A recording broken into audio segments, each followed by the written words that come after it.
Where is the best place to exercise? Where is the best place to get puffed? Where is the best place to lift heavy things? Should it be inside? Should it be outside? It's a really good question. On a day like today, surely it's outside. Fresh air, sunshine, snow, great view, icy cold air, so you're breathing in this just refreshing feeling.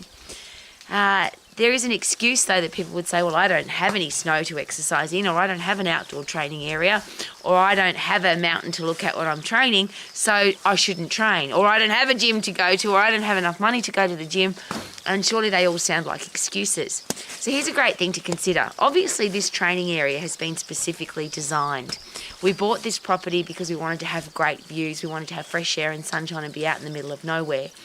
Obviously, my husband, Gorgeous K-Man, is a martial artist, so we needed an outdoor training area so that he could experience this kind of training. Look at it. It's amazing.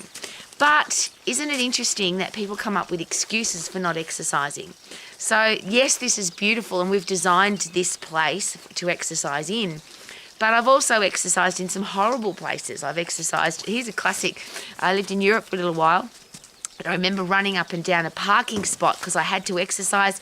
There was nowhere to go. It was the wrong time of the day. Everything was closed. And so I just ran up and down a car park, sprinted up and down a car park. And people said, what are you doing? Well, I need to exercise. I've run up and down airports before. I've run up and down stairs in buildings and hotels and office blocks. And that's not very nice. It's either cold and dark, or it's just a horrible, if you've ever been in a stairwell in a hotel, they're usually pretty dirty, and there's cigarette butts and beer cans, and people go in there when they're staying in a hotel, and it often doesn't get cleaned. I'm sharing that with you because I would never miss an exercise session, and I'm not sharing that with you to impress, but to express that I've also never missed brushing my teeth. I always have a shower, I always wear clothes, I breathe air, I eat food, because it's a normal part of life.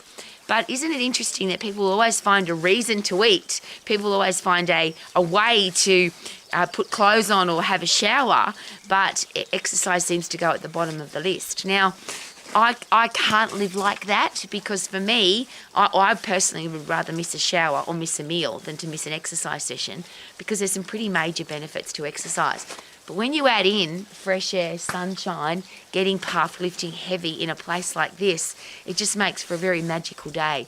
The noise you can hear is the snow falling off the roof. We had a massive amount of snow yesterday. And yesterday you couldn't see 5 feet in front of your face because it was snowing all day. But look at today, clear and sunny and gorgeous. Please make every opportunity, create every opportunity, develop a life, create a beautiful life for yourself, that you can be healthy, fit and strong. Now that's me just begging, because I obviously think that the world would be a better place if everybody was fitter and stronger. But then I ask a very challenging question. If you are a parent, if you are a teacher, if you're a coach, if you're a leader, if people are looking at you for the example of healthy, fit, strong, lean, energetic, solution finder, can handle challenges, optimism, respect, is it possible that that comes from you as a leader living the example? Which is why, and I would never miss an exercise session because I love it. I love being fit and strong. But if I ever come up with an excuse, it's too hot, too cold, I'm too busy, I'm too stressed, I actually feel a bit sick when I say those things, because all of those are excuses, aren't they? It's cold today, so you put some warm clothes on and you come exercise, because the human body is meant to move. The human body is meant to be healthy, fit and strong. And when you are healthy, fit and strong, you can live your life to the max. Super duper doo, how are you? Check out my mountain, check out the snow, it's beautiful. Woohoo!